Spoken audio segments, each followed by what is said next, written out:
Iran और America के बीच लंबे समय से चल रहा तनाव एक बार फिर अचानक पूरी दुनिया की सुर्खियों में आ गया है। फारस की खाड़ी के उस बेहद महत्वपूर्ण समुद्री रास्ते पर जिसे दुनिया स्ट्रेट ऑफ हॉर्मुज के नाम से जानती है, हालात इतने तनावपूर्ण हो गए हैं कि खबरें आने लगी हैं कि ईरान ने वहां अमेरिकी सैन्य गतिविधियों को रोक दिया है और जहाजों की आवाजाही पर भी सख्ती दिखाई है। यह वही समुद्री रास्ता है जिसके बारे में अक्सर कहा जाता है कि अगर यहाँ जाम लग जाए तो दुनिया की अर्थव्यवस्था की सांसें भी अटक सकती हैं।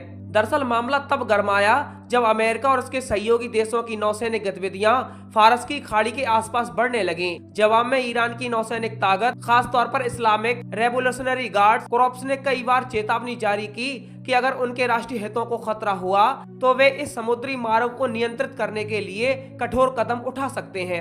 यह चेतावनी कोई साधारण बयान नहीं थी, क्योंकि इस इलाके में पहले भी कई बार टैंकरों पर हमले, जहाजों को रोकने और सैन्य टकराव जैसी घटना हो चुकी हैं। अब सवाल उठता है कि आखिर फारस की खाड़ी के मुहाने पर स्थित यह संकरा समुद्री रास्ता दुनिया के लिए इतना महत्वपूर्ण क्यों है, यह समझना जरूरी है। तो चलिए इस वीडियो में हम विस्तार से समझते हैं। सबसे पहले हम आपको बताते हैं स्ट्रेट ऑफ हॉर्मुज केवल लगभग 33 किलोमीटर चौड़ा है, लेकिन यहीं से दुनिया के लगभग 20% तेल और बड़ी मात्रा में प्राकृतिक गैस की आपूर्ति गुजरती है। खाड़ी के कई बड़े तेल उत्पादक देश जैसे सऊदी अरेबिया, यूनाइटेड अरब अमीरात, कुवैत, इराक और कतर अपना तेल और गैस इसी रास्ते से एशिया, यूरोप और अमेरिका तक भेजते हैं। इसीलिए अगर यह मार्ग बाधित होता है तो पूरी दुनिया की ऊर्जा आपूर्ति प्रभावित हो सकती है। ईरान की रणनीति को समझने के लिए उसकी भौगोलिक स्थिति पर नजर डालनी होगी। फारस की खाड़ी के उत्तरी किनारे पर स्थित ईरान इस समुद्री रास्ते के ठीक पास है। ईरान के पास छोटी छोटी तेज नौकाएं, मिसाइलें, समुद्री ड्रोन और तटीय रक्षा प्रणाली हैं, जिनके जरिए वह इस इलाके में तेजी से कार्रवाई कर सकता है। और यही कारण है कि कई रक्षा विशेषज्ञ मानते हैं कि अगर तनाव बढ़ता है तो ईरान थोड़े समय के लिए इस मार्ग को बाधित करने की क्षमता रखता है। दोस्तों, इस घटनाक्रम के बाद अंतर्राष्ट्रीय शिपिंग कंपनियों और तेल व्यापारियों में चिंता बढ़ गई है। कई कंपनियों ने अपने जहाजों को सावधानी बरतने या वैकल्पिक मार्ग तलाशने की सलाह दी है।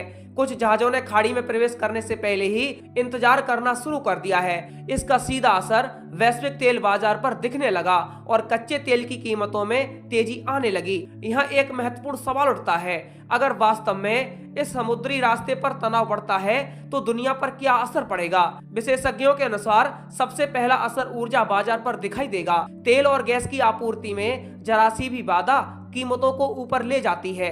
पिछले कई दशकों में जब भी खाड़ी क्षेत्र में तनाव बढ़ा है तो तेल की कीमतों में उछाल देखा गया है, लेकिन दुनिया के साथ साथ एक देश ऐसा भी है जिस पर इसका असर और भी ज्यादा पड़ सकता है, और वह है भारत। भारत दुनिया के सबसे बड़े तेल आयातकों में से एक है। देश अपनी ऊर्जा जरूरत का लगभग 80% तेल विदेशों से आयात करता है और उस आयात का बड़ा हिस्सा खाड़ी क्षेत्र से आता है।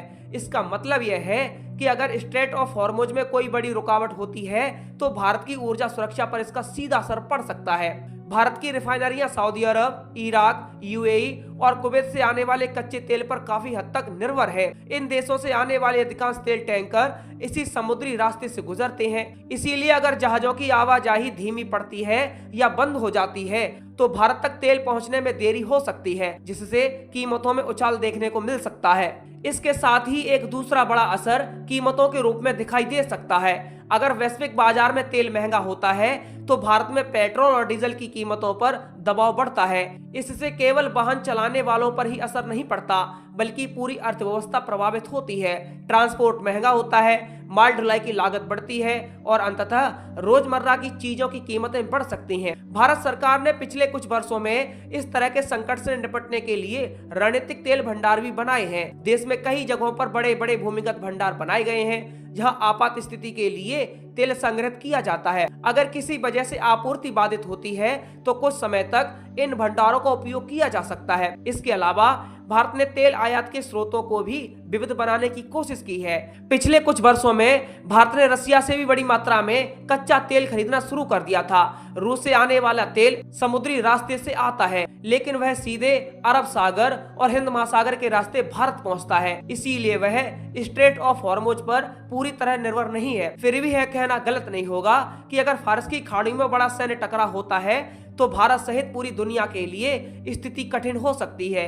यही कारण है कि अंतर्राष्ट्रीय समुदाय हमेशा इस क्षेत्र में शांति बनाए रखने की अपील करता है।